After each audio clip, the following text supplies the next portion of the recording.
One of the things that you talked about in there is, and a term that we hear quite a bit is balance. And the Division II model, in fact, we just enacted legislation. We're going into phase 2 this year of this life and the balance. Correct. That I know Farr was very involved with. Absolutely. And in fact, we've got some data that has just come back from our first assessment of how that's going, which appears to be meeting all the criteria that they set out to meet. But talk about that and that whole process, because you've really been involved with that from the very beginning, from its inception, from the NCAA level of life and the balance, and how that got proposed, and basically what the concept was behind all that, and maybe your involvement and Farrah's involvement. Well, just so your audience knows, Farrah is the Faculty Athletic Representative Association. It's a national organization that's comprised of FARs across the country.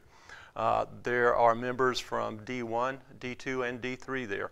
And the Life and the Balance was an effort to try to stop the encroachment of athletics on a student athlete's time.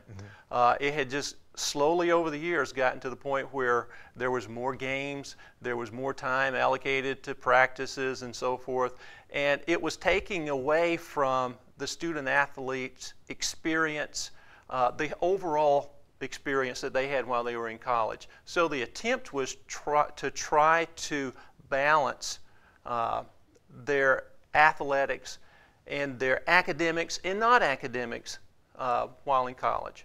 And Farrah took a very active stance on this particular item, and they looked at each and every sport out there and said, you know, okay, this sport has grown to this many games.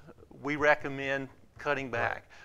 Same thing in terms of practices and so forth. The number of days that they can practice during the season, when they can start, when the season's over, and so forth. And it was all in an attempt to just make the whole college experience better for the student athlete.